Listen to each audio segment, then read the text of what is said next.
President Trump deploys the feds to quash violence in America's major cities as Democrats protest. Joe Biden says Trump is the first racist president ever, and leftists chide parents for wanting to educate their kids during a pandemic. I'm Ben Shapiro. This is The Ben Shapiro Show.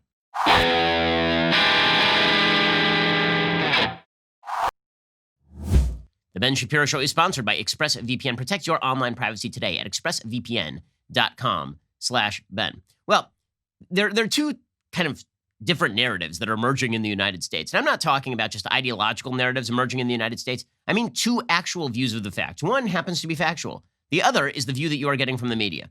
And I say this advisedly because I'm not one of those people who goes around saying the media are the enemy of the people. I don't like that sort of phraseology. But I have never seen the media gaslight quite as hard as they have for the past 4 months in this country. It's beyond insane. Now, the media has always driven perverse narratives on the basis of no fact. And they do this on a fairly regular basis. But they still have some tenuous grasp of reality. It is rare to see the fact so blatantly staring you in the face and the media telling you that what you are seeing is not real. The media telling you who you're going to believe, us or your own eyes. Over the past several months, we have heard from the media that Andrew Cuomo is an incredible governor of New York as tens of thousands of people died. We have heard from the media that violent looting and rioting was not happening, that these were quote unquote mostly peaceful protests, and that the protesters and the rioters and looters were completely separate. But if you say rioting and looting are bad, you're actually attacking the protesters. We have heard the media claim that things are fantastic in Seattle's Chop Chaz. We heard that it was paradisical. It was wonderful out there. How dare you try to shut down this street fair? We have heard that enormous protest of literally millions of people in the streets in the middle of a pandemic was not a public health threat, directly after hearing that anti-lockdown protests were a public health threat. I mean, I've truly never seen anything like it. The media, over the past several months, and again, they've botched stories before. They've sort of done this on an individual level. They did it with Kavanaugh, for example. They did it with the Covington Catholic kids. But the extraordinary extent to which nearly every story that is being reported right now is not in any way reflective of the underlying facts, it's pure insanity. The most obvious example of this is what is happening in Portland right now. So in Portland, things are really bad. They are now in day 56 of rolling rioting. Okay, and rioting is what is happening in Portland. Okay, it is not a peaceful place. It is not a wonderful place. You can look at the footage. You can look at the Portland unrest footage. It's clip 5. And you can see what exactly is going on in Portland. People are firing fireworks. Tear gas has been deployed.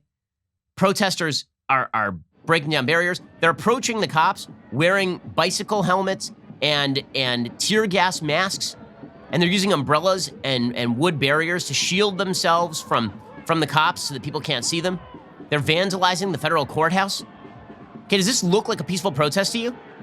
This looks like a riot, because that's what it is. It is a riot. And just because you have some moron in the back of the crowd holding up a group of balloons does not mean that this is happy-dappy-do time.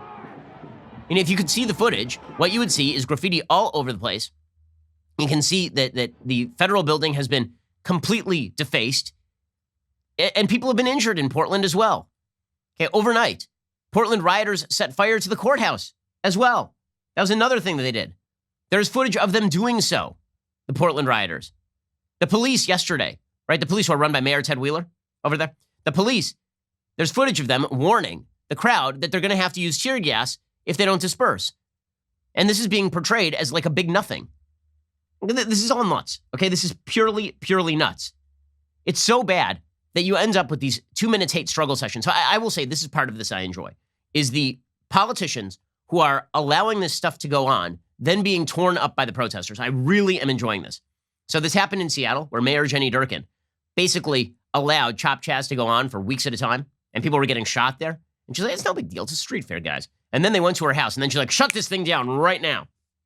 It was pretty great when the mayor of Minneapolis, who had allowed half his city to be burned down, went and did penance in front of protesters and was screamed at for not being warm enough toward defunding the police. And so they had like a full-on struggle session, like they were going to hang a sign around his neck and the whole thing over in the center of Minneapolis. So that was fun. Well, yesterday, Mayor Ted Wheeler decided that he was up for his 2 minutes hate on Oregon Public Broadcasting. So the mayor shows up in downtown Portland with the protesters and the rioters, and he proceeds to be called a fascist, which is just spectacular stuff. It truly is. It is great stuff. More of this, please. It turns out 2 minutes hate is eminently watchable. Here's Mayor Ted Wheeler being ripped up and down by the protesters he is allowing to terrify and terrorize his city. Stop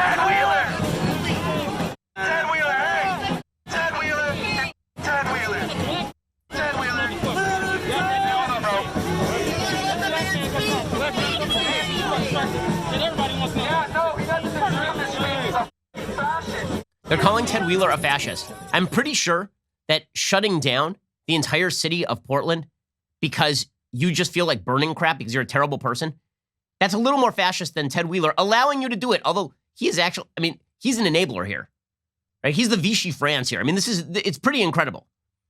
But Ted Wheeler's the bad guy. Remember, the revolution always eats its own first. That's the way this works.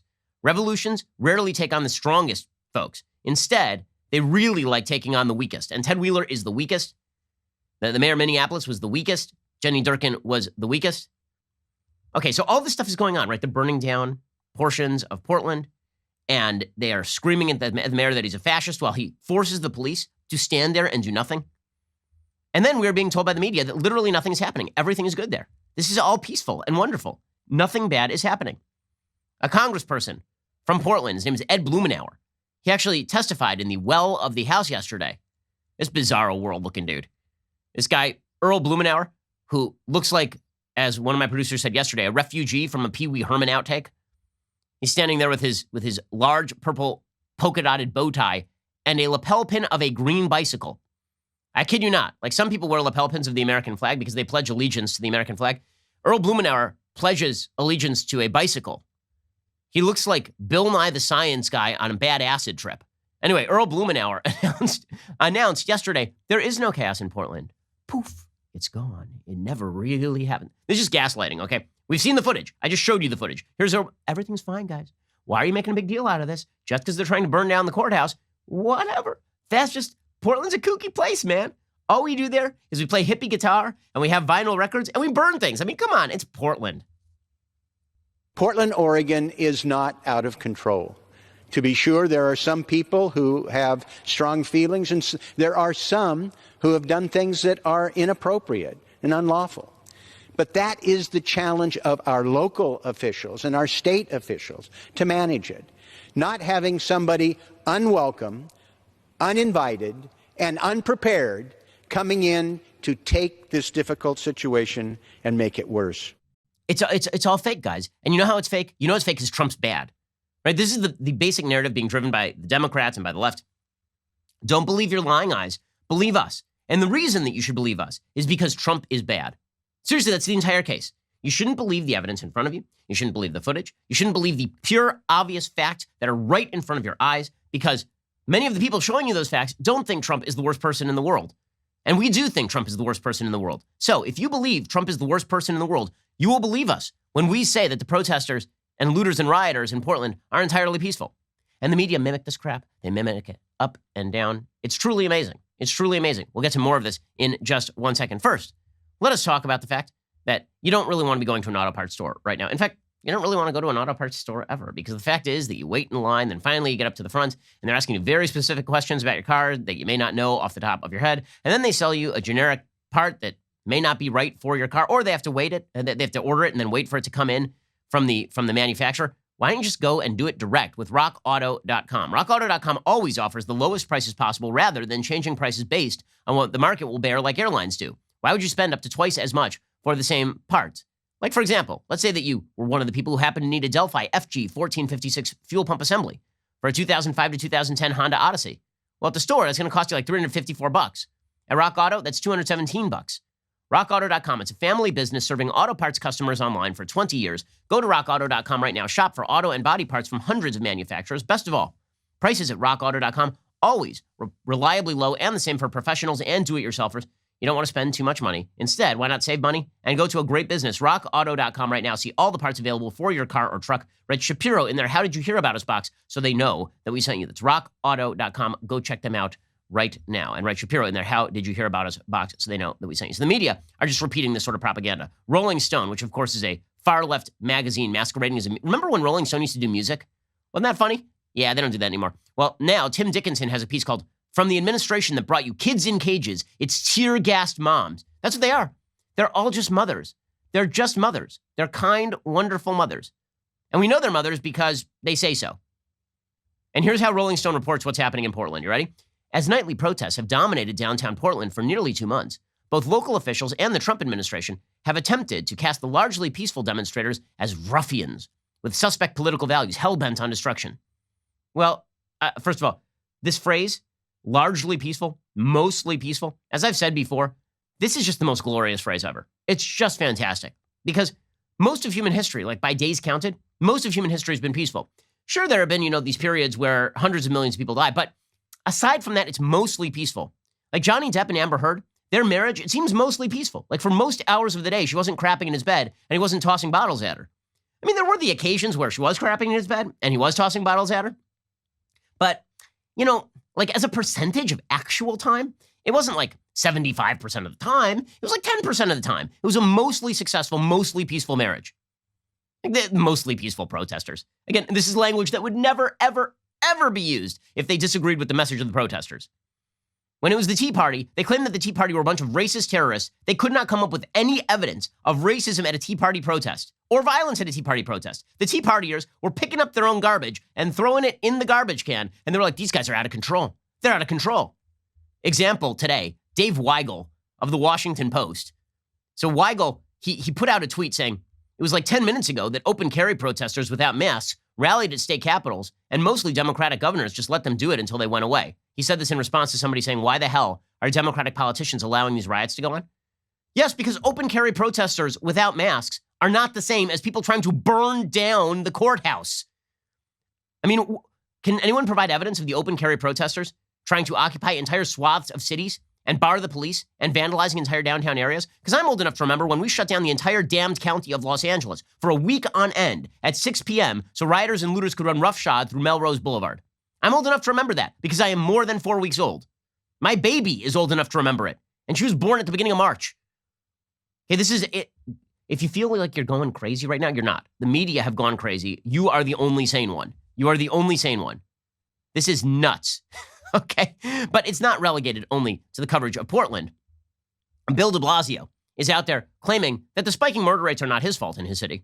Right? It's all just, everything's fine, guys. He painted something on the street, guys. He painted Black Lives Matter in giant yellow letters on the street. Problem solved. What's to blame for the spiking murder rates? It's not Bill de Blasio crapping all over the police each and every day. It's not Bill de Blasio defunding entire new classes of cadets, which is what happened in New York City. It is not Bill de Blasio getting rid of the plainclothes unit. It's not Bill de Blasio basically encouraging cops to leave the force. Bill de Blasio says COVID is to blame for the spiking murder rates. It's COVID, which is weird because the murder rates were not spiking at the beginning of COVID, like at all. The murder rates started to spike as soon as he started giving leeway to the rioters and the looters and cutting the cops. That's when the murder rates started to spike. Here is giant weirdo groundhog murderer Frankenstein's monster Bill de Blasio talking about how all this murder stuff, you're worried about getting rid of the cops. That's in your imagination. It's COVID that is the problem. It's COVID that's the problem.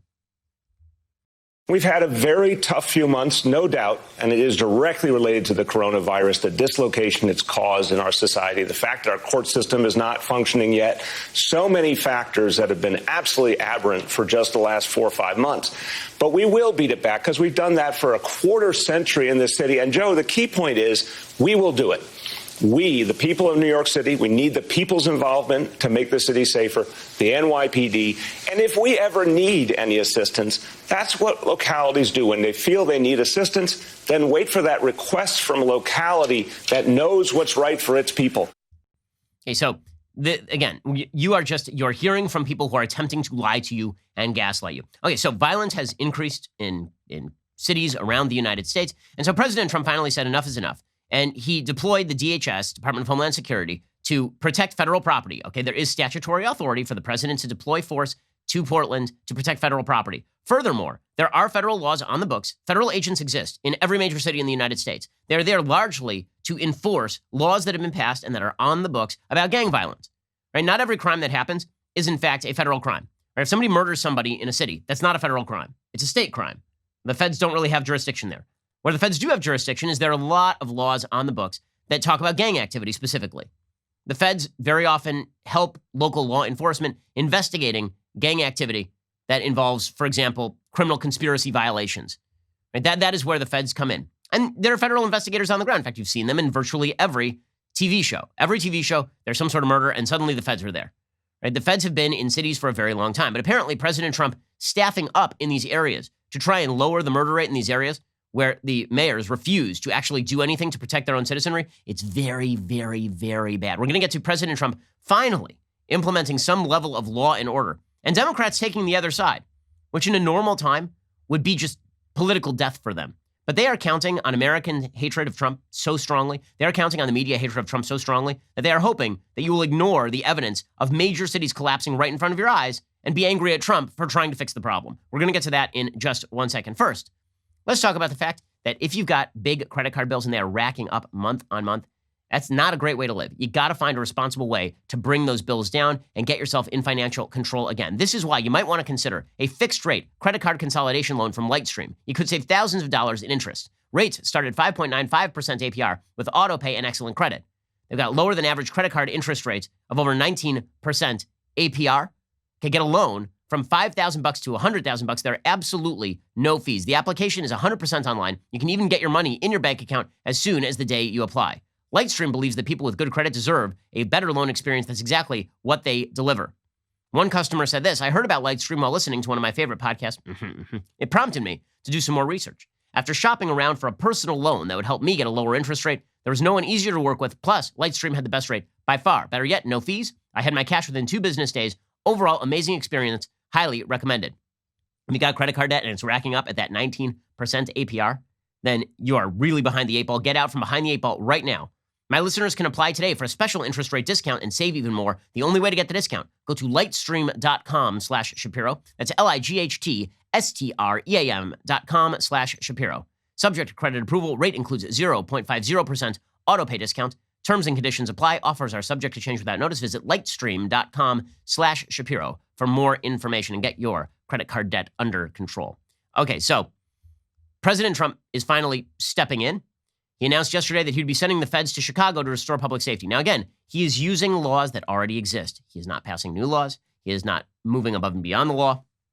The laws he's been using in Portland are about protecting federal property. Under federal law, the DHS is emboldened, empowered to protect federal property. And yes, they can arrest people who are not directly next to the federal property. So if they suspect that there was someone trying to burn down the courthouse and 4 blocks away is the person, they're allowed to go arrest that person. Okay, then there are federal laws on the books with regard to, for example, cracking down on gang activity. These have been on the books for a very, very long time. Trump said, listen, I'm tired of this. I'm tired of watching our major cities burn. I'm tired of watching 15 people shot every other day in Chicago. I'm sending the feds. Today, I am announcing that the Department of Justice will immediately surge federal law enforcement to the city of Chicago. The FBI, ATF, DEA, U.S. Marshal Service, and Homeland Security will together be sending hundreds of skilled law enforcement officers to Chicago to help drive down violent crime. And murderers and violent criminals are breaking a wide range of federal laws. We have that. It's as wide as it can be. We will find them, arrest them, and prosecute them. They will be in jail for many years to come. That is a good thing. If you're a law-abiding citizen of these cities, I do not know why you would be upset about this. I really don't. If you were wildly exceeding federal authority, that'd be one thing. He is not. William Barr made this clear, the Attorney General. He said, what we're talking about are normal operations to fight crime, right? These have long been under federal purview. To pretend that they are not. If you don't like it, change the law. But the executive branch does have the power to enforce the law. We started using our strong federal laws that permit us to target those who use guns to kill others, and those that are involved in gang activity. Our approach was to set up anti-violent crime task forces in the cities to enforce federal law. It's important to stress that the operations we're talking about are the standard anti-crime fighting activities we have been carrying out around the country for decades.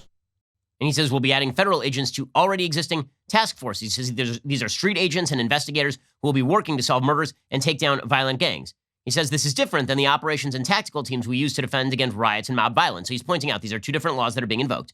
He says we'll continue to confront mob violence, but the operations we're talking about today are very different. They are classic crime fighting. So the administration has named this Operation Legend, not like, let's just be a legend and do it, man. But it's named after an actual 4-year-old boy whose name is Legend Taliaferro, who was shot and killed while he slept in Kansas City shortly before July 4th weekend. Legend's family came to the actual unveiling of this policy. They were joined by the family of Jacques Vigil, a 55-year-old grandmother and daycare worker from Albuquerque who was murdered in her driveway during an attempted carjacking. He pointed out that they were also recognizing the tragic murder of a 14-year-old named Bernardo Jones Jr. in Chicago, who was playing basketball in a park when he was senselessly killed by gunshots that wounded 4 and killed 3 others. He says to carry out Operation Legend, federal law enforcement agencies will be committing additional resources to these cities, including resources from the FBI, the DEA, the Bureau of Alcohol, Tobacco, and Firearms, the U.S. Marshals, and the Department of Homeland Security. He says to date, we've sent over 200 federal agents to Kansas City. They unveiled this thing earlier this month. They're just ratcheting it up now. We are directing a comparable amount to augment Chicago's existing violent crime initiatives. We are providing more than 35 agents to Albuquerque. They're also providing financial assistance to state and local law enforcement in these particular areas, and they've made $3.5 million in federal funding available to the city of Chicago to compensate local law enforcement for overtime equipment and other expenses. Okay, so this is not a violation of law, nor is it really an extension of anything that the federal government has not done before. The media, however, are treating this as this is fascism. Trump fascism was trending yesterday on Twitter. Okay, so it's not fascism when you take over an entire American city and threaten to burn everything to the ground and then scream at your mayor when he comes to talk to you about stopping it. That's not fascism. Fascism is when the federal government uses existing authority to shut down rioting, looting, and murder in its cities, apparently. And the media are just wonderful at this. So the media literally asked Trump if the reason he's doing this is to distract from COVID. As though what you're seeing on the streets is not happening. Poof, it's gone. Right? The only reason Trump would do this is to distract from COVID. By the way, which would be the most idiotic strategy ever. Is anyone distracted from COVID? Who do you know who's distracted from COVID right now? Here's President Trump answering this question. When you look at Chicago and you look at the job, Mayor Lightfoot sent me a letter yesterday, and I think in their own way they want us to go in. There'll be a time when they're going to want us to go in full blast, but right now we're sending extra people to help. We're arresting a lot of people that have been very bad. As far as the coronavirus, as you say, I think we've done some amazing things, and I think you'll probably see that if you compare our statistics to other countries.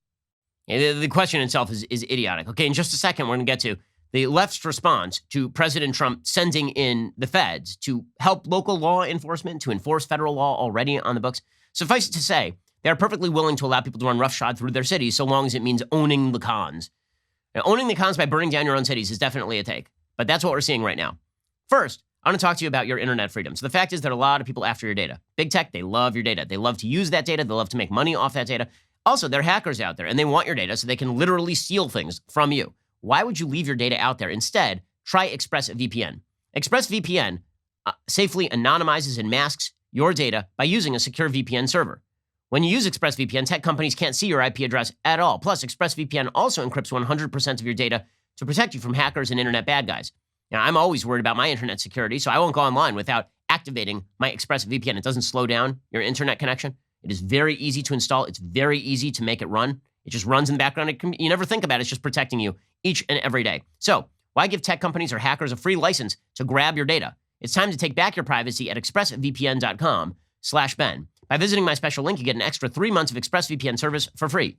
Who doesn't like to save money, right? Again, that's expressvpn.com/Ben. expressvpn.com/Ben to protect your data today. No reason to leave that data out there unprotected. That'd be a foolish move. Instead, protect yourself with expressvpn.com/Ben. expressvpn.com/Ben. Okay, so the reaction to this is exactly what you would think it is. It is mayors who are Democrats basically saying, I would rather that my city continue to be a violent hellhole than allow the feds to actually do what they are empowered to do under federal law. So Bill de Blasio, giant weirdo, Frankenstein's monster, 6'9" groundhog murderer, the son of Sam of groundhogs. Bill de Blasio, he actually said, I would sue to stop Trump from intervening in our violent crime problem. We must allow the violent crime to continue.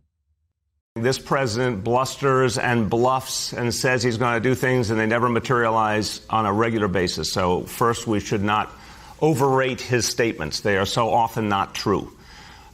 Second, if he tried to do it, it would only create more problems. It would backfire. It wouldn't make us safer. And we would immediately take action in court to stop it. From my point of view, this would be yet another example of illegal and unconstitutional actions by the president. And we have often had to confront him in court, and we usually win. Okay, so he is going to sue Trump to stop him from actually implementing the law. Meanwhile, Lori Lightfoot, who's an awful, awful mayor of Chicago, and who has basically been allowing shootings to take place in her city willy-nilly. She said yesterday the real reason that Trump is doing this is because he's targeting women, which is a hell of a take. He's sending federal troops, they're not really troops, he's sending federal law enforcement to Portland, which is run by a white man. Okay, he's talking about sending federal law enforcement to places like Kansas City.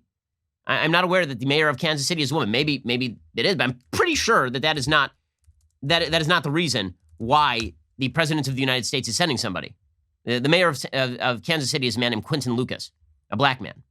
Okay, so she says this is really about Trump targeting women. So apparently the fact that she's a garbage mayor and her city is turning into a hellhole, Trump is only sending the feds because he doesn't like women or some such nonsense. This is so tiresome. It's so tiresome. What do you think people in Chicago who are getting shot at every weekend have to say about their idiot mayor who thinks the reason the feds are coming in is because Trump is mean to ladies? The president has been on a campaign now for some time against Democratic mayors across the country, whether it's me, whether it's Keisha Lance Bottoms in Atlanta, whether it's Muriel Bowser in Washington, D.C., whether it's Jenny Durkin in Seattle. Do you see a common theme here? The president is trying to divert attention from his failed leadership on COVID-19. Okay, really? That's what's going on here? And again, I love that she specifically picks out only the cities where there's female leadership. She ignores the fact that Trump hates Bill de Blasio. She ignores the fact that Trump really doesn't like Ted Wheeler. Like there are a lot of people Trump doesn't like who ain't the ladies.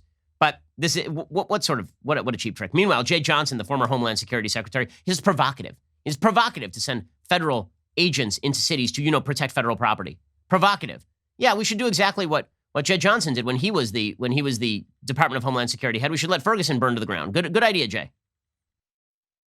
A surge like this would probably be unnecessarily provocative and actually make matters worse. The militaristic presence on the streets of the United States in our cities during moments of high tension can actually make matters worse and be provocative. There is legislation working its way through to limit the sale of Defense Department equipment to civilian law enforcement in our cities because it is provocative. You see those images of people who used to work for me in camouflage who look like the military, and it's provocative.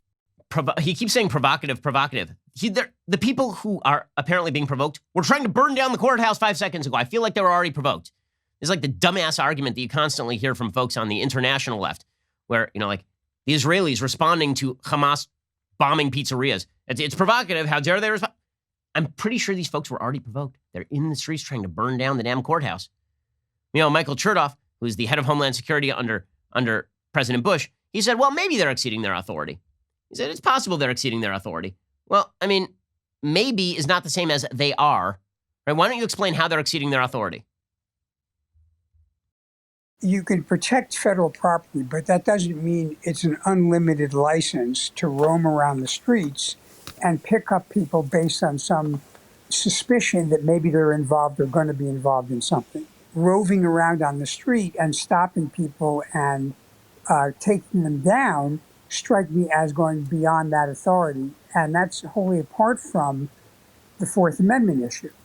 Because whatever the statutory authority is, we still have a constitution. Okay, yes, and the Fourth Amendment has not been violated here. You are allowed to arrest people for committing felonies in public places without a warrant. That is a Supreme Court established doctrine. That is a fact. And by the way, here is what the law says, word for word, 40 U.S. Code, Section 1315. Law enforcement authority of Secretary of Homeland Security for protection of public property. The Secretary may designate employees of the Department of Homeland Security, including employees transferred to the Department of the Office of the Federal Protective Services of the General Services Administration, pursuant to the Homeland Security Act of 2002, as officers and agents for duty in connection with the protection of property owned or occupied by the federal government and persons on the property, including duty in areas outside the property to the extent necessary to protect the property and persons on the property.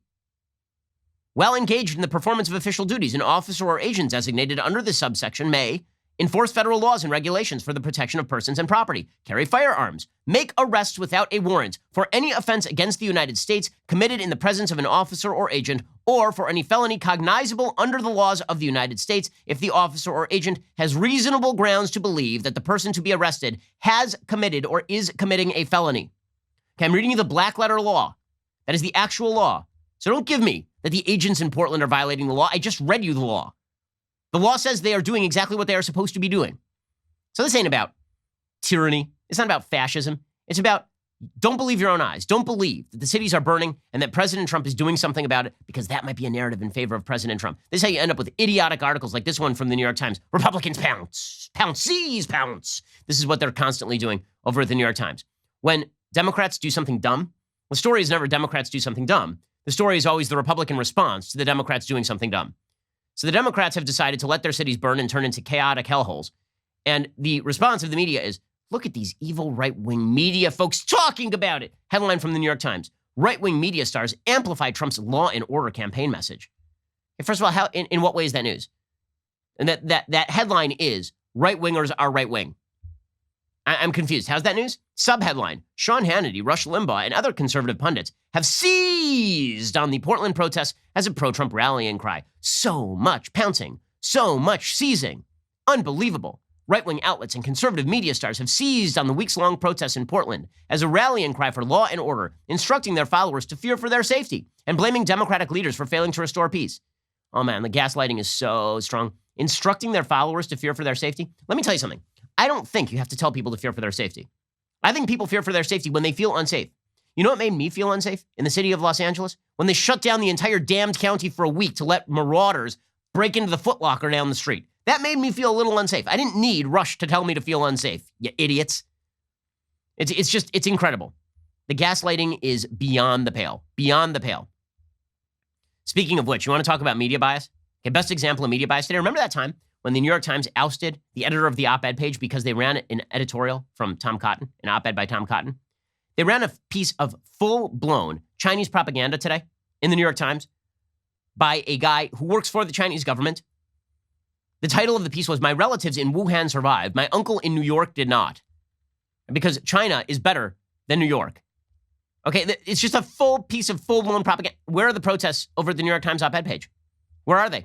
The new editor of the New York Times op-ed page? Why isn't that person being called to account for printing Chinese propaganda? This guy's a propagandist on behalf of a regime that is currently shipping Uyghurs into concentration camps to be sterilized. And that's okay. That's fine, according to members of the New York Times woke staff. Okay, in just a second, we're going to move on to Joe Biden and COVID, because Joe Biden, I got to say, this presidential battle, it's not really a battle of wits. I would say a lot of unarmed people in this battle of wits. We're going to get to this in just 1 second. First, summer is a time to get things done. Why else would the days be longer? I get it. Who wants to be taking classes this time of year? You, because you're tenacious. You want to make your resume better. You want to learn more things. It's why you listen to informative podcasts like this one. Be your best, most tenacious self this summer. Get to work earning your degree at Ashford University. At Ashford University, your classroom goes with you. The classes are built for summer fun. You can learn from your patio, the beach, wherever you are. And you're not going to pay a fortune to do it. You know, Harvard right now is charging like $51,000 for streaming classes. Why in the world would you do that? Ashford University's expert faculty teaches real-world skills, drawing on their years of real-world experience. You can pursue your bachelor's and master's degree in one of Ashford's 60-plus programs like business administration, healthcare administration, and psychology. Best of all, Ashford's programs allow you to learn on a convenient and flexible schedule you can take online in the sun. With 24/7 access to your classroom, daily support, financial aid available, Ashford will give you the tools you need to help you achieve your goals. Be your best, most tenacious self. Make your resume better this summer. Head on over to Ashford University today. There's no fee to apply or standardized testing required to enroll. Head on over to ashford.edu/Ben. That is ashford.edu/Ben. Ashford.edu/Ben. Not all programs available in all states. Okay, in just a second, we're going to get to Joe Biden, who continues his delusional campaign. Doesn't mean he ain't going to win, but dude is not with us and has not been with us for some time. We'll get to that in just one moment. First, my new book, How to Destroy America in 3 Easy Steps. It is on sale now. It is a huge bestseller already, thanks to people like you. If you haven't bought it yet, you should go buy it right now. The book covers 2 different visions of America. We are watching them play out in real time. One vision says that America is an amazing place, rooted in a true philosophy of the Declaration of Independence and the Constitution, rooted in a culture of entrepreneurship and tolerance, rooted in a history that attempted to fulfill the promises of the Declaration and increasingly has done so. The other side says America sucks. And this would be Robin DiAngelo's White Fragility, the New York Times 1619 Project, the rioters and looters in the streets, the media who defend them. Disintegrationists are using weapons like cancel culture to go after you and anybody who agrees with you. My book discusses all of this and is really the antidote to it. How to Destroy America in 3 Easy Steps. It details how this disintegrationist worldview has gained so much cultural ground so quickly, it offers what I think is a really important view of the culture at this point in our history. And more importantly, it offers you the ammo to rebut the dumb arguments that are being made on behalf of tearing down the country. You can pick it up on Amazon or at Barnes & Noble right now. Also, tomorrow, Friday, we'll be holding one of our vaunted Daily Wire backstages, a socially distanced backstage. Come join me and several other humans at 4 p.m. Pacific to hear us lament the collapse of the Republic. Also, go get a Reader's Pass over at dailywire.com. Reader's Pass is great. Get all sorts of good stuff. So join us. Become part of the crew. You're listening to the largest, fastest growing conservative podcast and radio show in the nation.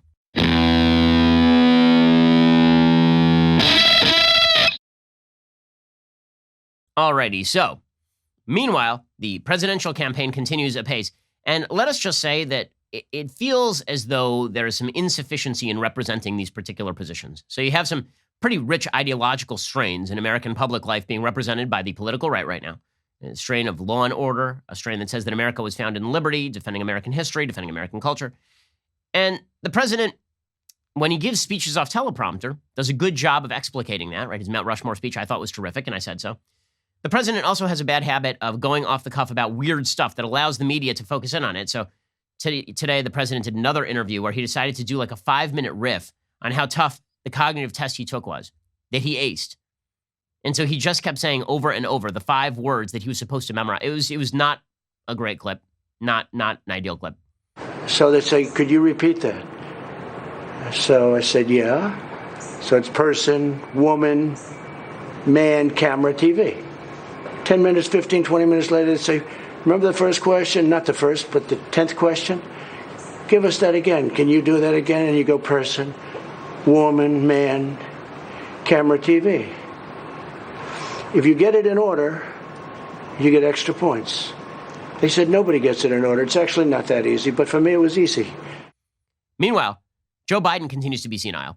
So, as I've said before, any presidential debate here will be Chewbacca versus the Swedish Chef from the Muppets. That's what this will sound like.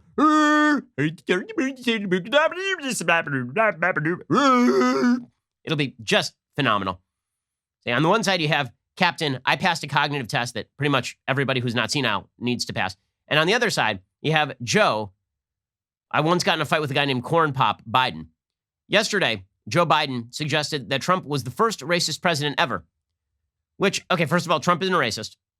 Second of all, if Joe Biden thinks that Trump, even if you thought Trump was a racist, if you think he was the first racist president ever, that's a hot take coming out there, 100 miles per hour from Joe Biden. Here's Joe Biden coming out hot as his forehead begins to collapse into his nasal cavity. Here's Joe Biden.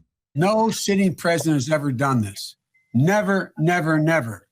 No Republican president has done this. No Democratic president. We have racists, and they've existed. They've tried to get elected president. He's the first one that has. Is he though? I've got some questions.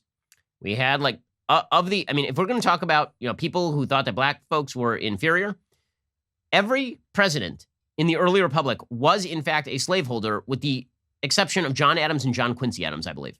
Every single one up to the end of the Andrew Jackson tenure was a slaveholder. So that seems like maybe not. Maybe Trump's not the first Woodrow. First of all, I don't understand how Joe Biden could possibly miss the fact that Woodrow Wilson was a brutal racist, considering that when Woodrow Wilson was a child, he massaged Joe Biden's leg hair. That's how old Joe Biden is. Like, this is just pure crazy from Joe Biden, but Joe Biden is pure crazy at this point. So we got a senile old man hiding in his basement, and then we got President Trump, the most volatile candidate in the history of the American Republic. Things are going great here, guys. Things are just excellent on every level. Now, here's the thing. There are underlying principles at stake here. And that's what's easy to miss, because presidential politics is so much a game of personality and so little about the actual policies represented by the candidates. I talk about this in How to Destroy America in 3 Easy Steps a little bit. I point out that the various views of President Trump are based on a misunderstanding of how people see Trump. On the right, the way that most conservatives see Trump is not as the godsend, beautiful man, incredible at everything. People on the right don't see Trump the way Trump sees Trump. People on the right largely, and I think almost entirely, see Trump as a vessel, a very, very flawed vessel for stopping the onrushing power of the radical left. They see Trump as a bulwark. That's what they see Trump as. They see him as a person holding his finger in the dike to prevent what is inevitably going to come if Joe Biden is elected president. And they're not wrong to see it this way. Bernie Sanders came out yesterday. He said that Biden will be the most progressive president since FDR. He's bought into our entire agenda. Right? This is what Trump is trying to tell people. Now, the problem is that because Trump is not a laser-focused campaigner, because he sort of grabs everything in the pantry and just throws it at people, because the president is the guy you wouldn't want to fight in high school. He wasn't exactly he wasn't exactly a methodical fighter, but he was a guy who might just randomly turn around and pick up a desk and hurl it at you. But because he's like that, he's not methodical enough to make the case that Joe Biden is basically a weak-kneed character who's going to get shoved around by Bernie Sanders, which is the reality. But Bernie knows the score here. Here's Bernie explaining that basically Biden is going to be Bernie with a Biden mask on. The reason I say that I think that Biden has a chance to be the most progressive president since FDR is that is exactly what Joe Biden said to me. And I think he has said that publicly. He understands the severity of this moment. We have tens of millions of people who have lost their jobs, lost their health care, people who are hungry today. We have an educational system which is lacking for low-income and working-class kids. Climate change is out there. Joe understands this is an existential threat to the planet. Now, that's the case that Trump is going to have to make, is that Bernie is actually the spokesperson for the Joe Biden campaign. That's going to be easier once Biden picks a VP. Right now, Biden has been able to skate on the fact that people largely perceive him as non-threatening. But the fact is there are some larger principles at stake in this election. I think people feel that inevitably. It's just that there are two very cracked glasses who are going up against each other right now on all of this. Now, there's an easy way for Republicans to blow this thing before it even begins, and that is the aid that has been put out there, this kind of fire hose that's been turned on the American public since we've all been forced into lockdown over and over and over. That fire hose of aid, which in many ways was good, right? It was necessary. It was necessary because, as I said, that is not a Keynesian stimulus program.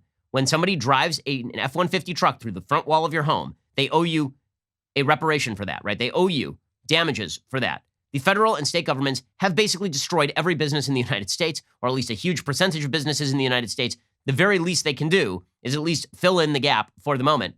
Well, the crisis has not abated. We are still seeing most businesses shut down across the United States, and the businesses that can run are being forced to run at half capacity. So the idea of extending aid beyond August 1 makes a lot of sense. But Republicans are busy fighting over this thing, which makes no sense to me. It is political malpractice. According to the Washington Post, Senate Republicans struggled to finalize a $1 trillion coronavirus relief bill on Wednesday, confronting internal divisions and continued White House demands for a payroll tax cut most lawmakers oppose. Now, I don't know why you would oppose the payroll tax cut. I really don't. Apparently, there are a lot of Republicans who are concerned that the Democrats are going to say they're raiding Social Security or something. Okay, that's insanity. No one cares about that right now. Seriously, no one cares about that right now. People want to make sure they have the money to pay the bills for the next few weeks at the very, very least. And nobody, just pass a bill, include the payroll tax cut. Most Americans want the money back in their pocket. By the way, I'm never expecting to see my Social Security money. I'm 36 years old. I'm never going to see it. It's gone. Okay, the whole thing's a giant damned Ponzi scheme. So give me back my money right now. Now, there's certain ways in which you can make this bill better than the old bill. Like, for example, you can, in fact, try to peg people's unemployment to what they were earning so as not to encourage people to stay out of the workforce. One of the problems with the old bill is that it basically just threw money at people so that they were earning more money by being unemployed than by being employed. You don't actually want that. You want to encourage people to be employed where they can be employed. But the extension of unemployment insurance to people in a time when the government is literally forcing them not to go to work makes a lot of sense. If Republicans find a way to blow that, it's a mistake. There are a lot of times when you say, listen, we can't spend this way. This is not one of those times.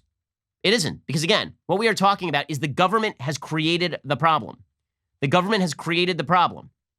At a certain point here, the government won't have created the problem. Most states will have basically said to people, go act as responsibly as you want to, and we can start to get back to normal. That is not where we are right now. So while I admire Senator Ted Cruz, listen, I'm very friendly with Senator Cruz. When Cruz says things like, I'm not only a no, I'm a hell no on the idea of really extending more aid here, at least the way we're doing it, there is a certain level of urgency that outweighs the political concerns on spending at this very moment in time. We still don't know the details of this initial proposal, but as it's written right now, I'm not only a no, I'm a hell no. And sadly, I think this is envisioned as an opening gambit. Everyone expects the Democrats to come back with a huge wish list of spending. And this is the swamp in a feeding frenzy. Everybody's lobbyist has their hand out saying, well, look, if you're spending trillions of dollars, I want to get some. And it's not right. Okay, he's right that it's not right. It's also the only way that something is going to get done right now. I mean, let's just be real about this. If it's a choice between filling in the hole in the front wall and doing it wrong, right, putting too much spackle on that wall and and just leaving the hole in the wall, Republicans don't have a major choice here. Now, meanwhile, on the COVID front, President Trump, again, reiterated yesterday, he's been doing these COVID updates. He reiterated yesterday that we should reopen the schools. The evidence is very good that we should reopen the schools. That doesn't mean that we can't take precautions, particularly on behalf of teachers. But what the studies tend to show at this point is that kids are not getting this at as high a rate as adults, that when kids do get it, they are not endangered, that kids are not transmitting this as easily to adults, that mostly the way coronavirus is being passed is by adults to other adults in air-conditioned closed areas for long periods of time. And that is mainly how this thing is being passed. There's a reason schools are open across Europe.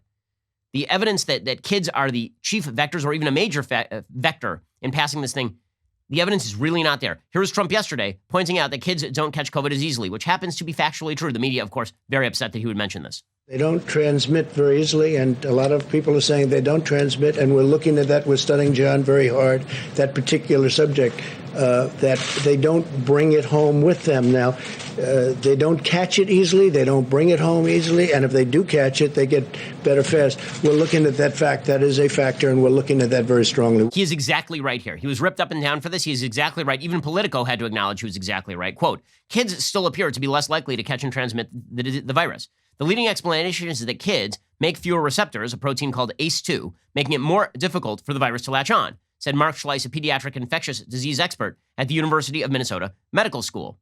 As children move into adolescence and become adults, they make more of these receptors, theoretically increasing their chance of contracting the virus. There are 317,711 reported COVID-19 cases in children and teenagers across the United States. There have been 77 reported deaths. 77. Across a country of 330 million people. This is not a major risk to kids. It is not a major risk to kids. Not only is it not a major risk to kids, there's some fairly good science suggesting it's not a major risk to adults who come into contact with kids. Mark Woolhouse, a leading epidemiologist and member of the government's SAGE committee over in Great Britain, told the London Times it may have been a mistake to close schools in March given the limited role children play in spreading the virus. He said that children in the 5 to 15 age brackets are not passing this thing to teachers. He said there has been no recorded case of a teacher catching the coronavirus from a pupil anywhere in the world, anywhere. This is as of July 21st. So what about Israel, right? That was the big counter example. Well, it is unclear that the students passed it to the teachers. It's quite possible the teachers passed it to each other, and then they passed it on to everybody else.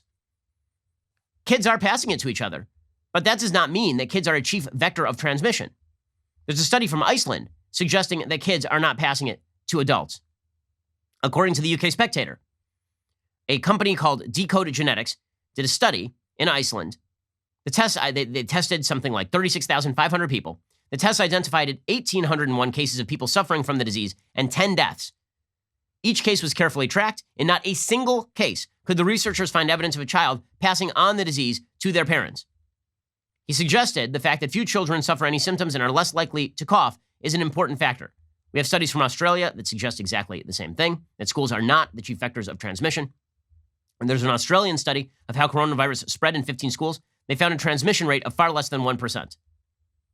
Naturally, the media have then suggested that if you want to reopen the schools, it's because you want to murder all of the teachers, which is just pure full-scale insanity. But again, the media have been gaslighting you all along on so many of these issues. That doesn't mean everything the media say is not true, because a lot of what the media say is true. COVID-19 is more dangerous than the flu. It is something you should be worried about. Is it something you should be panicked about? Are we at the same point that we were back in March? Are tens of thousands of Americans about to die daily? Are we even going to get back to New York rates of death on a daily level? No. Cases have already begun to wane in Texas, Florida, and Arizona. The number one state for new cases is California, which never stopped the lockdown effectively. So examine the evidence before you buy into the media narrative. All right, we'll be out here a little bit later today with 2 additional hours of content. In the meantime, go pick up a copy of my new book, How to Destroy America in 3 Easy Steps. Also, if you want something entertaining to do this afternoon, aside from listening to the rest of the show, go give a listen to Joe Rogan's podcast. I did his podcast with him yesterday. I think that it was fun. I think it was entertaining. Be warned, it is rated at the very least PG-13. There is some language. So language and nudity, not actual physical nudity, just discussions of such. You can go check that out over at Joe Rogan's podcast. I think that you will enjoy it. In the meantime, pick up my best-selling book, How to Destroy America in 3 Easy Steps. Otherwise, we'll see you here tomorrow. I'm Ben Shapiro. This is The Ben Shapiro Show. The Ben Shapiro Show is produced by Colton Haas, executive producer Jeremy Boring, supervising producer Mathis Glover and Robert Sterling, assistant director Pavel Wydowski, technical producer Austin Stevens, playback and media operated by Nick Sheehan, associate producer Katie Swinnerton, edited by Adam Sayevitz. Audio is mixed by Mike Coromina. Hair and makeup is by Nika Geneva. The Ben Shapiro Show is a Daily Wire production. Copyright Daily Wire 2020. Hey everybody, it's Andrew Klavan, host of The Andrew Klavan Show. You know, some people are depressed because the American Republic is collapsing, the end of days is approaching, and the moon has turned to blood. But on The Andrew Klavan Show, that's where the fun just gets started. So come on over to The Andrew Klavan Show and laugh your way through the apocalypse with me, Andrew Klavan.